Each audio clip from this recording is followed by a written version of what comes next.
for taking time out.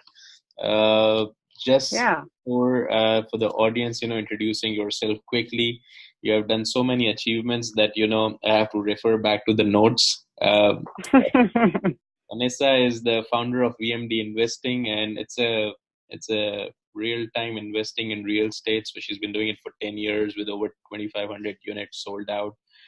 She's running big two funds, passionate about helping busy professionals. So I see it as another passion that derived out because she's also on a full-time responsibility running her own medical facility, being a chief physician officer. So do you really have 24 hours in a day, Vanessa? And how do you manage it? So I leave it from here for Vanessa to respond that, and then we'll try to dive deeper into, like, in Ignite the Spark. We try to connect professionals and establish entrepreneurs with our audience out. So feel free to reach back to her. She'll be busy, so you might get a delay. But Vanessa, over to you. Yeah, thank you. Thank you so much. I'm happy to share. I do not have enough hours in the day. That is definitely true.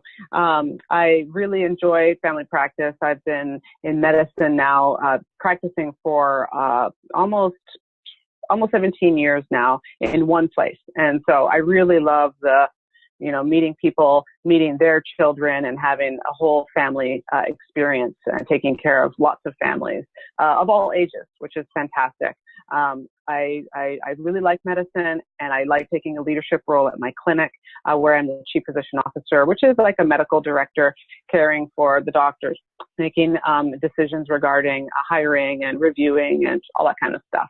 So we have a pretty good sized group, 80 doctors or so, and that's kept me real busy. But I also just love other stuff too, and I love real estate.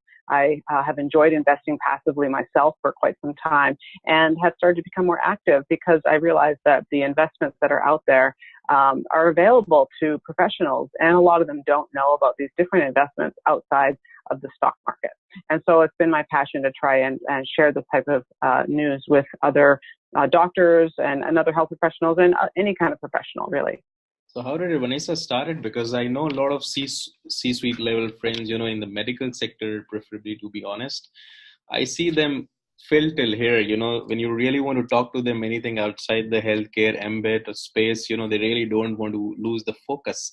But you've been doing both the things, managing both the buckets very well. So how did you actually start it? When was that turning point in your life, when you decided, okay, because you're very well established in what you do. So how did the second aspiration or passion you identified actually?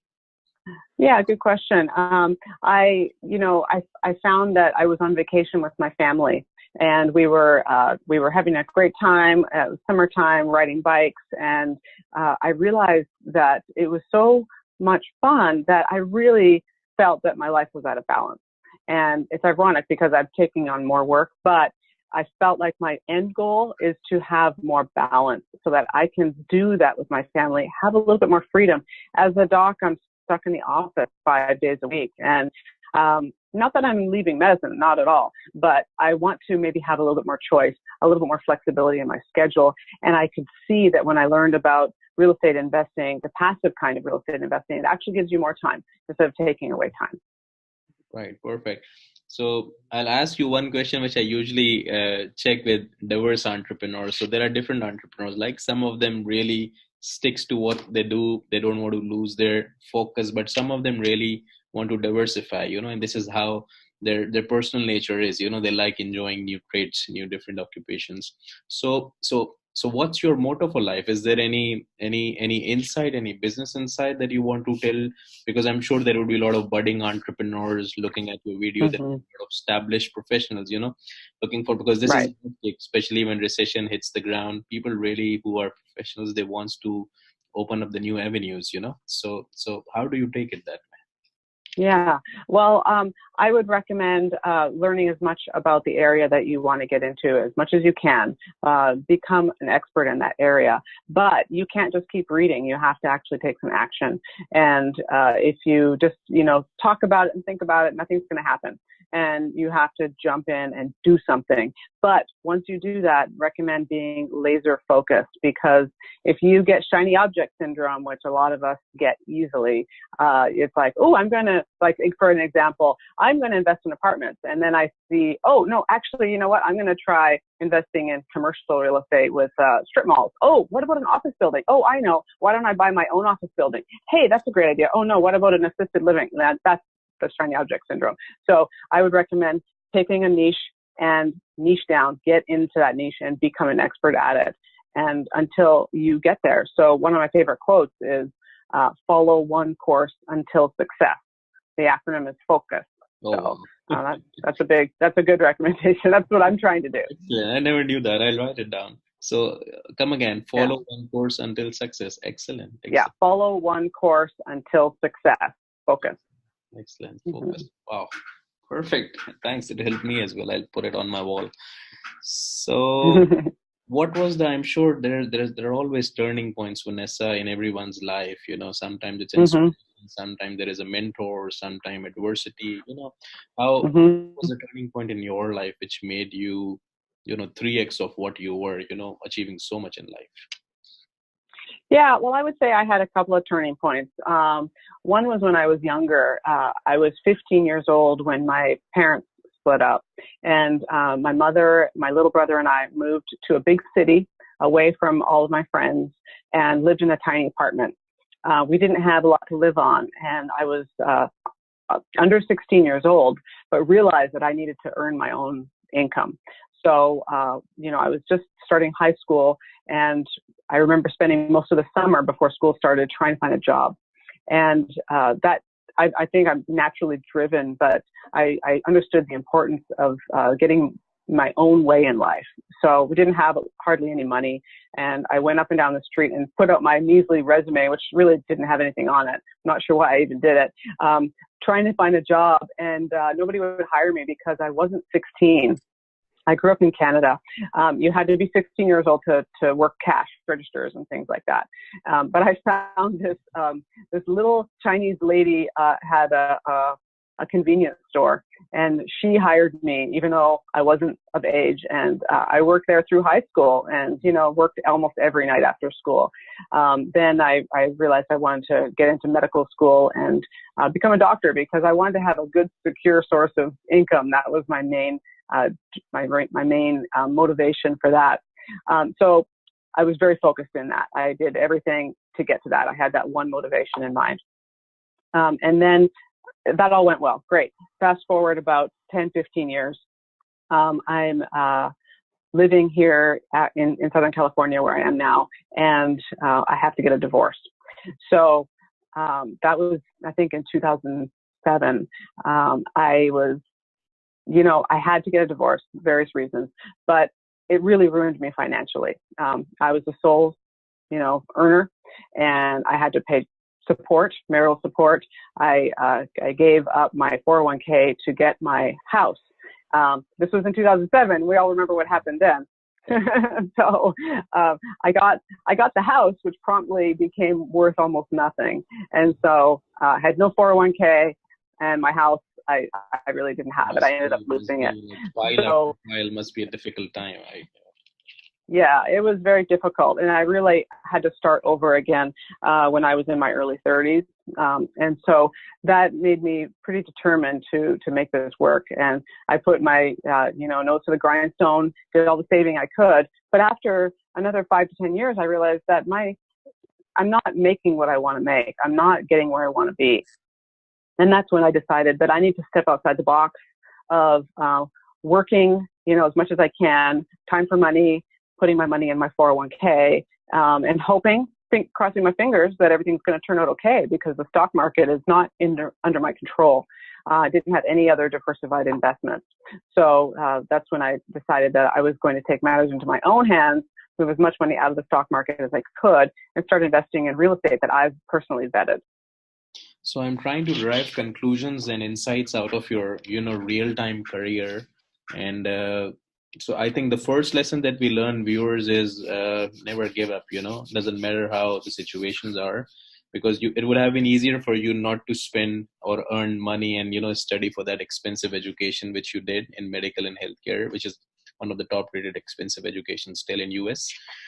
So no reasons, no complaints. I think you can make it like Vanessa did. She's a real example, of coming from a humble background, and then, never getting stopped, because after, I think, you achieve that peak in life, then at 30, or 32, you get the turning point back again, right? So there are crest and slope, in your life when you try to have to revitalize yourself and get back again, rather than because. So do you feel, Vanessa, from your experience as an entrepreneur and a peak professional, that after time, the more obstacles you get, are you attuned to getting around the obstacles, or is it more difficult the more kind of drops you get in your life? Is it difficult to stand up back again, or is it easier with time? Good question. I think it's easier. I think that, there's a lot of talk about grit and whether it's something that you were born with or not. But I do believe that adversity makes you stronger, and that your resilience will build, and you get a tougher skin, and that's important. Tougher skin, right. Yeah. So I know, perfect. We are learning a lot from you, Vanessa, and we also want to keep it short, but I see it's so much learnings coming out from all our viewers, and is there any philosophy, Vanessa? I'm sure leaders are readers. You would be having a lot of things, but anything best which is always in your top of mind, back of your mind, which inspires you, that you would like to share, being a mentor? I'm really a big proponent of having good habits, and I like to promote that I'm building health and wealth. You can't have one without the other. It's really important to have your health first. So I try to have a routine where I get up early in the morning and try to do a couple things for myself before I jump into my email and stuff like that. It's hard, I know, but The Miracle Morning by Hal Elrod really changed my life. That is a book you can read and go over how to develop a morning routine where you do a little bit of meditation, affirmations, visualization, a little bit of exercise, maybe some reading, and then some journaling. So I'm pretty busy. I start work before 8 o'clock in the morning, but I do try and fit in most of those things every morning. And that just sets the tone for the day. And I think that having that calmness that comes from meditation is extremely important to get you through the rough patches in the days. Excellent. And that's where the creativity is coming from, because two things you are doing does not converge to a point. They are too diverse, So obviously there is a definite creative person behind you. So meditation is the key, and creative visualization, actually, based meditation. Any philosophy, any proverbs, any wisdom that you would like to share? I mentioned the focus one, and also I love a quote by Shel Silverstein. He's a children's author and poet. I remember him from when I was a kid, but one of his quotes is, "But that woulda, coulda, shoulda, all ran away and hid from the one little did." So all those woulda, coulda, shouldas ran away from that one little did, which just speaks back to what I said earlier about you have to take some action at some point. Right. Too much thoughts and no action results in nowhere. Mm-hmm. Perfect. So let's talk about your experience as a real estate investor. I know a lot of people, there are a lot of conferences, workshops going on, and some people really offer that, be a tycoon in 72 hours and all those catchy topics. But what's the inner core? How do you see market now, being 2019, and when people are really afraid of maybe recession re-hitting back North American market? How do you see that? What are your advice, and how do you want to coach people in that sense? I feel like we're near the top of this market. In speaking with the people with boots on the ground doing, single family home real estate, there's a flow in the market. I'm in Southern California, where it's obviously very high and very hot, but things are slowing down almost everywhere. So I feel like things are probably near the top. I don't expect to have a large crash like we did in 2008, 9, 10, but I would expect a correction. personally, I'm investing in areas that are protected, at least resistant to a recession. So that includes multifamily, like apartment buildings. It's harder and harder to get good deals on apartment buildings right now. But if you can get in on a deal that gives you a good return, I feel that's a safe investment, because when a recession hits, people leave their homes, go to apartments. Not the fancy apartments, the ones that were just built in the last decade, but the ones that were built in the 80s and 90s. Yeah, like a B+ class apartment. Also, self-storage is a really good niche where people, everyone needs to put their stuff somewhere. In good times, we buy too much stuff and we store it. In bad times, we move out of our house and we store it. We never throw our stuff away, which is a whole other topic, which we should. But also, millennials are using the self-storage like almost like a garage, because they have an apartment, but they might want to put their snow gear or their surfboard or whatever in self-storage. So they're treating it differently. And the third area is mobile home parks, which there's a shortage of those, and there's a lot of opportunity there. So I'm not really looking at most single-family homes, that kind of thing. I feel like those are coming down, but if the market goes down, then be ready to snatch those up. And actually, that's excellent. I think point number 2, it's very, very important for our viewers to learn, because as millennials are growing their e-commerce businesses, the need for storage and I think mobile homes are increasing. I think so. That's a very well demand-driven thing, because when people will be laid off from jobs, maybe entrepreneurship is the second key where they'll try to enter into. So living in apartments, having the storage facility and the mobile homes, wow, what a combination. Yeah. Vanessa, hats off. Excellent. So we would love to talk to you more, but we are hitting on the time, and I know you have a busy schedule. You took time out, especially being on Friday, being the busiest day. We're trying to close the week. Any last insight or any message for the viewers? I'm sure many people are getting inspired hearing your story. Thank you. Well, I would just say that if you find a passion that you want to pursue, think big. There's no reason to think small. I just read a book by Gary Keller, The One Thing, fabulous book.